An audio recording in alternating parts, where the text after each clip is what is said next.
Hello बच्चों, Dzire point के platform पे आपका स्वागत है। मैं प्रिया, आपकी बायोलॉजी टीचर।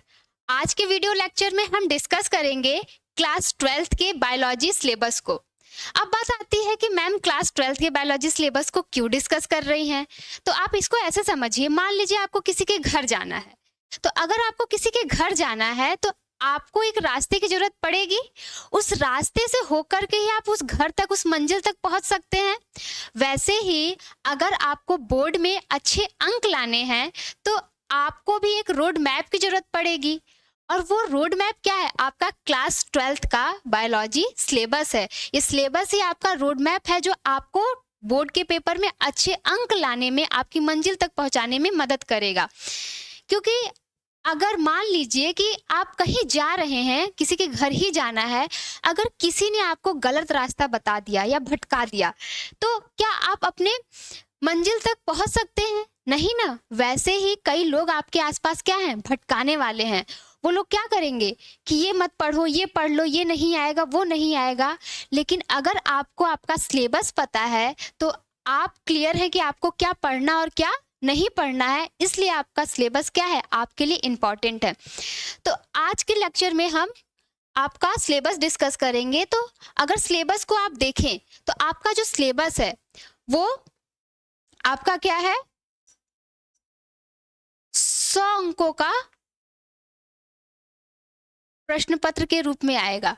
100 अंकों में से अगर आप देखेंगे तो आपका 70 अंकों का लिखित प्रश्न पत्र और 30 अंकों का आपका प्रयोगात्मक यानी प्रैक्टिकल और वाइवा होगा। तो हम आज जिसके बारे में डिस्कस करेंगे वो क्या है? आपका 70 अंकों के लिखित प्रश्न पत्र में क्या क्या आएगा, कौन कौन से टॉपिक हैं, कौन कौन से चैप्टर हैं, उसको देखेंगे। तो अगर आप देखते हैं तो आपका ये देखिए 70 अंकों का आपका क्या है? लिखित प्रश्न पत्र है और 30 अंकों का प्रयोगात्मक। तो इस 70 अंकों को अगर आप देखें तो इस 70 अंकों को 5 इकाइयों में विभाजित किया गया है। ये जो 5 इकाई हैं इसमें से पहली इकाई अगर आप देखें तो जनन है, दूसरी इकाई आनुवंशिकी और विकास है, तीसरा जीव विज्ञान और मानव कल्याण है, चौथा जैव प्रौद्योगिकी एवं उसके अनुप्रयोग हैं और पांचवा और आखिरी पारिस्थितिकी एवं पर्यावरण है। अगर इस 5 इकाइयों को आप देखते हैं तो ये 70 अंक हैं वो आपके 5 इकाइयों में अलग अलग तरीके से वेटेज रखते हैं।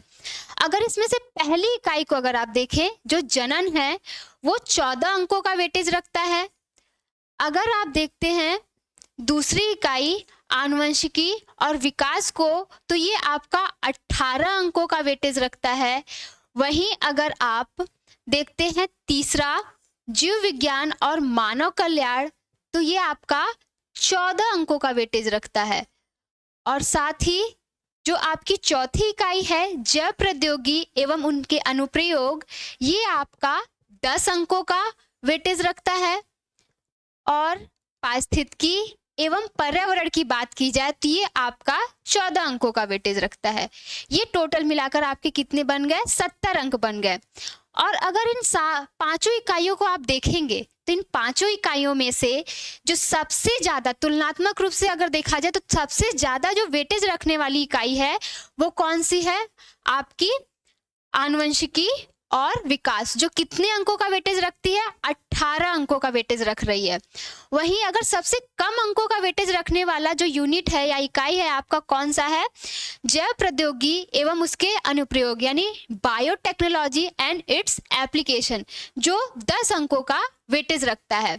यानी इससे ये पता चलता है कि आपको कौन सी यूनिट तो बिल्कुल नहीं छोड़ के जानी है, यानी आपको दूसरी यूनिट तो बिल्कुल भी निगलेक्ट नहीं करनी है। इस सिलेबस से हमें ये भी क्लियर हो गया। अगर आप सिलेबस में देखते हैं तो ये 5 इकाइयां अलग अलग चैप्टर्स में विभाजित हैं और साथ में अलग अलग टॉपिक्स में विभाजित हैं। तो हम अगर देखते हैं तो अगर हम चैप्टर्स को देखते हैं तो आपकी जो पहली इकाई है, पहली इकाई आपने जनन देखी, आपकी पहली इकाई क्या है? जनन है। तो इस जनन में आपको 3 चैप्टर पढ़ने हैं। कितने चैप्टर? 3 चैप्टर।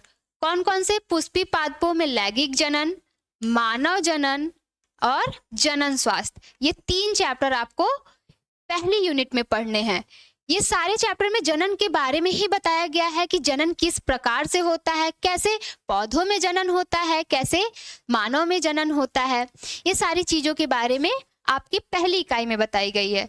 दूसरी इकाई को अगर आप देखें तो दूसरी इकाई में अगर आप देखें तो कौन कौन सा है, आनुवंशिकी और विकास में आपका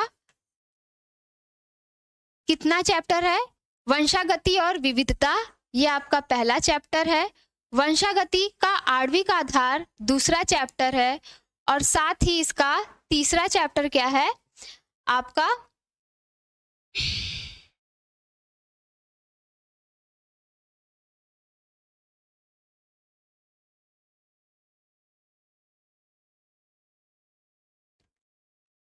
आपका क्या है, विकास। तो यानी कि आपको दूसरी इकाई में कितना पढ़ना है चैप्टर, 4 चैप्टर पढ़ने हैं। वहीं तीसरी इकाई क्या है आपका, जीव विज्ञान और मानव कल्याण। जीव विज्ञान और मानव कल्याण जो आपकी तीसरी इकाई है, इसमें आपको यही देखना है कि जीव विज्ञान का क्या रोल है मानव के कल्याण में, यानी आप जो विषय पढ़ रहे हैं उसका क्या योगदान है, क्या महत्व है मानव के कल्याण में, वो कैसे मानव का कल्याण कर रहा है। ये सारी बात किस चैप्टर में बताई गई है, आपके मानव स्वास्थ्य और रोग जो आपका पहला चैप्टर है। साथ में इसमें दूसरा जो चैप्टर है वो क्या है, मानव कल्याण में सूक्ष्म जीव। यानी कि आपको इकाई 3 में मात्र 2 चैप्टर पढ़ने हैं। आगे चल करके अगर आप देखते हैं तो आपका क्या है, इकाई 4। इकाई 4 क्या है, जैव प्रौद्योगिकी और उसके अनुप्रयोग। जैव प्रौद्योगिकी और उसके अनुप्रयोग, इसमें आपको टोटल 2 चैप्टर पढ़ने हैं। कौन कौन से, जैव प्रौद्योगिकी यानी बायोटेक्नोलॉजी और उसके सिद्धांत और प्रक्रम, यानी कि उसके प्रिंसिपल और प्रोसेस के बारे में आप पढ़ेंगे। रिकॉम्बिनेंट डीएनए टेक्नोलॉजी के बारे में पढ़ेंगे। साथ साथ आप बायोटेक्नोलॉजी और उसके एप्लीकेशन के बारे में पढ़ेंगे। किसमें, चौथी इकाई में। वहीं आपकी जो आखिरी इकाई है, आखिरी इकाई अगर आप देखें तो इकाई 5 आपका क्या है, पारिस्थितिकी एवं पर्यावरण। पारिस्थितिकी एवं पर्यावरण में अगर आप देखते हैं तो आपको 3 चैप्टर पढ़ने हैं। कौन कौन से, जीव और समष्टियां, पारितंत्र, जैव विविधता एवं संरक्षण। ये तीनों जो चैप्टर हैं आपके इस वर्तमान समय में बहुत ही हॉट टॉपिक बने हुए हैं, क्योंकि पर्यावरण पर हमारी क्रियाओं का भी कुप्रभाव पड़ रहा है और भी जो भी गतिविधियां हो रही हैं, चाहे वो आपकी डिजिटल एरा हो चाहे विज्ञान हो, उसका भी जो निगेटिव इम्पैक्ट पड़ रहा है पर्यावरण पर, तो हम क्या क्या निगेटिव इम्पैक्ट पड़ रहा है, क्या क्या उसके लिए नए नए प्रोटोकॉल बन रहे हैं, ये सारी चीज़ों के बारे में आप किस में पढ़ेंगे, आपके पारिस्थितिकी एवं पर्यावरण में। यानी कि इसमें टोटल आपको कितने चैप्टर पढ़ने हैं, 3 चैप्टर। और आगे चल करके आपका क्या है, 30 अंकों का आपका प्रैक्टिकल है।